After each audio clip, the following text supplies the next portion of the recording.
Hey, this is Chris with Hacking Your Leadership. On today's discussion on employee engagement, I want to talk about a listener question that we received that I got on LinkedIn, actually. Someone reached out to ask me what I would do in a situation where they were trying to kind of advance their career, to move up, to take the next steps forward.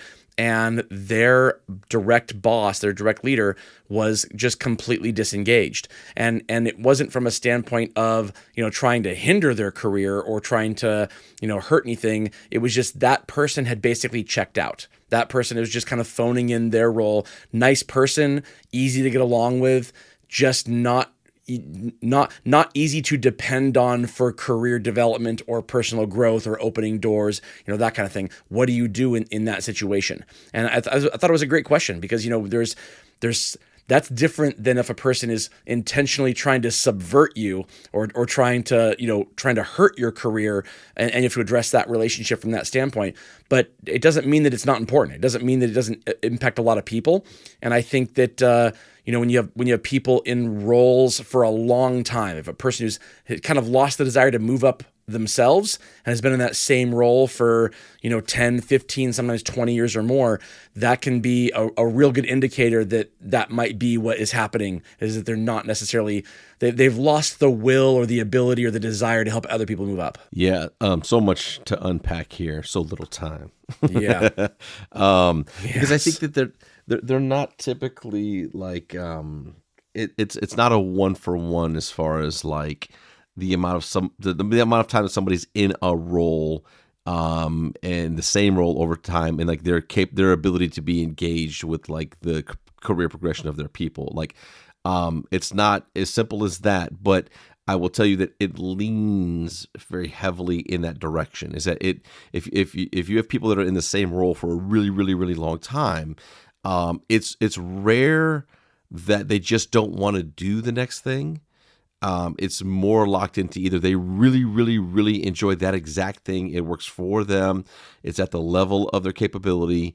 But if you're in that space and you're not trying to advance yourself, if you're not constantly looking to like develop yourself and take learnings, take feedback, take whatever you can get to even prepare yourself for the next role, even if you don't necessarily want to go down that path. If you're not doing that, it's really hard to then inspire and motivate others to want to do that for themselves, which is, I think, why it does lean heavily in that direction.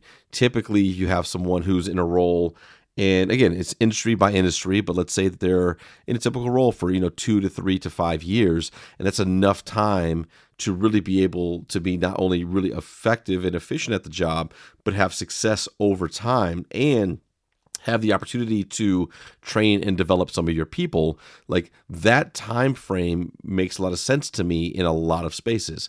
Now, especially when you're leading people, like I think in the individual contributor world, if you're an engineer, if you're a doctor, if you're in spaces where you can continue to level up and maybe you get into project management, but eventually you get into people leadership, like that to me is where the constant movement is most helpful in helping to move others along as well. Because number one, it opens up a spot for somebody to kind of promote into. And number two, it shows that leader is continuing to grow for themselves and in their own professional career.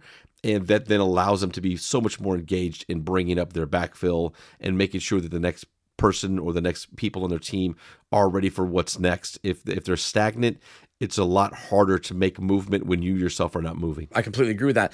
I think it's on a little side note here. If you are a leader of leaders, I'm not saying that there's a 1-to-1 ratio or if this then that case here.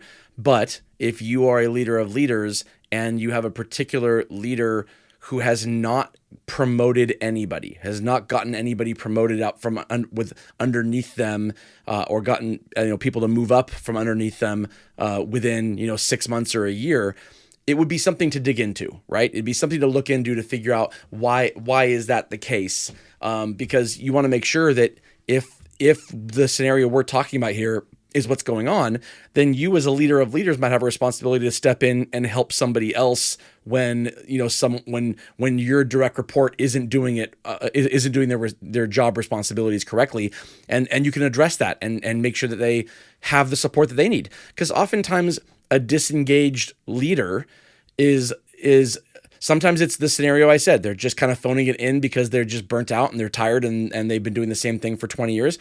Other times, there's another cause of it. And if there's another cause of it, then it doesn't mean that that person is unsalvageable. It just means that you still need to help them get through whatever it is and move forward. But I want to go through a couple of things that you can do as an employee to advance your career, to make sure that a disengaged boss is not hurting you as much as they could. But first, let's give it up for one of our sponsors.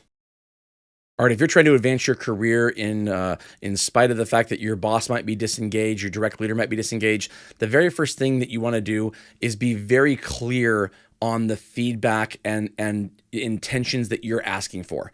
And so if you want to move up, if you want to go to the next role or the next step or get promoted or whatever, having this door opened for you, be very, very clear, both verbally with your boss and with a follow-up email, that this is what you want to do, and you're asking for feedback on how to get there. And if you don't get a response, then send a follow-up email again and a follow-up conversation again. Make sure that you're creating a paper trail that is respectful. Like, this isn't a, why are you ghosting me? This is a, hey, I'm really interested in doing this. How do I make this happen? What advice can you give me? What feedback can you give me? What should I be doing differently? Always approach it from the standpoint of assuming positive intent from them, while also creating that digital paper trail that said that you did your due diligence in asking for feedback. So if it ever comes to a point where you have to get somebody else involved, then you have that history to say you made your best efforts. You made the attempts. You didn't just one and done it and then go to that person's boss. That's the first thing. The second thing is you want to seek out a mentor. Find somebody in a role that might be a peer of your boss or somebody else, and ask them to mentor you, not in the context of, hey, my boss is disengaged, just in the context of, hey, I want some differing perspectives. I work with this person's my boss. I'm getting feedback from them. I'd love to get some feedback from you too, because there are people all over this organization that have different perspectives, and I think it's valuable for me to get the perspective of other people too, not just my boss. So there are ways to do this and to create relationships that don't open up the door to you being accused of throwing somebody under the bus, but also don't allow you to have your wagon hitched to a single horse, and whether or not that horse makes it is whether or not your career makes it. Yeah, I think two things. The first thing I think about is, like, you've got to be doing great work in the current role that you have. Like, there is a kind of Sure.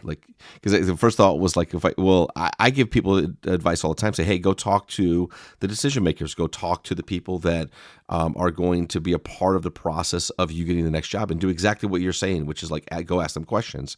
But if the answer is like, you need to make sure that you have time to show the consistent success in your current role, that's also an answer that you have to be prepared for and ready for, and you should get like you should want to be able to have that, because to walk into the next role, being able to talk about the success stories of your current role is really, really critical.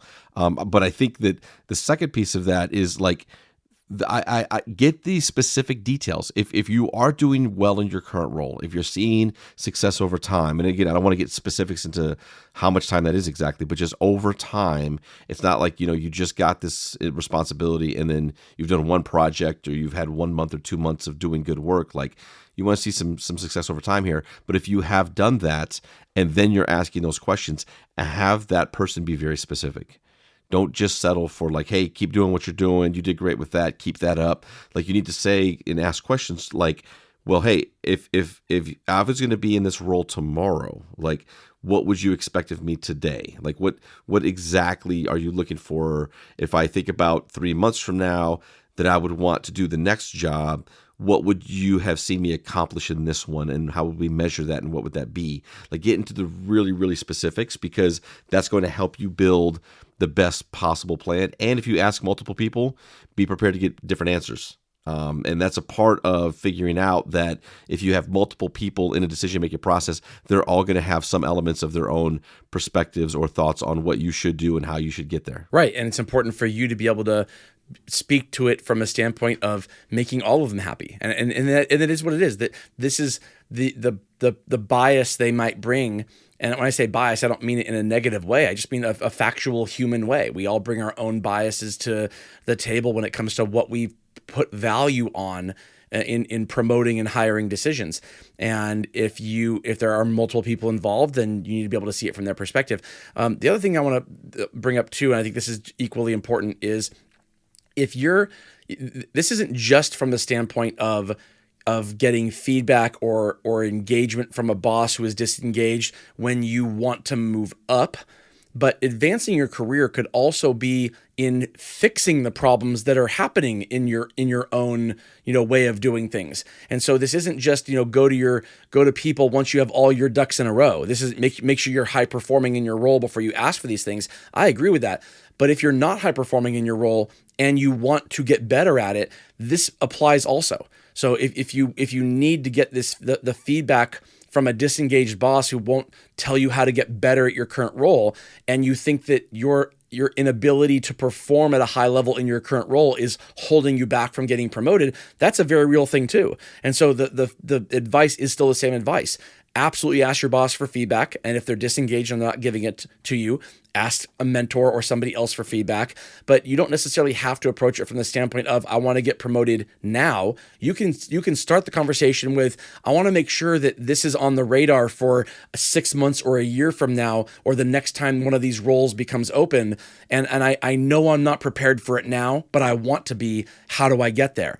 And as long as that conversation is framed in that way, you're going to get you'll get the right response from that person.